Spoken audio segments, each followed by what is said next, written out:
പാലക്കാട് കനത്ത ചൂടിൽ വെന്തുരുകുന്നു. കഴിഞ്ഞ ദിവസങ്ങളിൽ 40 ഡിഗ്രിയോടടുത്താണ് താപനില രേഖപ്പെടുത്തിയത്. ഇതിനു പുറമെ ഡാമുകളിൽ ജലനിരപ്പ് താഴ്ന്നത് ജലസേചന കുടിവെള്ള പദ്ധതികളെയും പ്രതിസന്ധിയിലാക്കി. കോടിക്കണക്കിന് രൂപയുടെ കൃഷിനാശവും ഉണ്ടായി.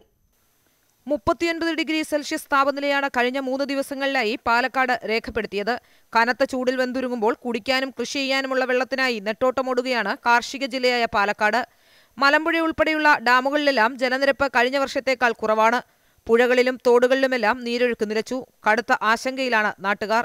കാട്ടരുവികൾ വറ്റിയതോടെ കാട്ടുമൃഗങ്ങൾ റോട്ടിലിറങ്ങി ഭാഗമായാണ് മുണ്ടൂർ ഉൾപ്പെടെ പുതുശ്ശേരി ഉൾപ്പെടെയുള്ള പ്രദേശങ്ങളിൽ വന്യമൃഗങ്ങളുടെ ശല്യം വളരെ രൂക്ഷമായിരിക്കുന്നത്. ചൂട് അസഹ്യമായതോടുകൂടി കാർഷിക മേഖലയും കുത്തൊഴിഞ്ഞ് തരിപ്പണമായി കിടക്കുകയാണ്. ഇത്തരത്തിലുള്ള പ്രത്യാഘാതങ്ങൾ രൂക്ഷമാവുമ്പോഴും ഇതിനെ പ്രതിരോധിക്കേണ്ട ഭരണകൂടം ലാഘവത്തോടുകൂടി കാണുന്നു എന്ന് തന്നെയാണ് വരൾച്ചയുടെ ഏറ്റവും വലിയ പ്രത്യാഘാതമായി നമുക്ക് കണക്കാക്കേണ്ടത്. കൃഷിയും ഉണങ്ങി നശിച്ചു. 28,000 ഹെക്ടർ നെൽകൃഷി ചെയ്തതിൽ 19,000 ഹെക്ടർ സ്ഥലത്തെ നെല്ലും ഉണങ്ങി നശിച്ചത് കർഷകരെ കണ്ണീരിലാഴ്ത്തി.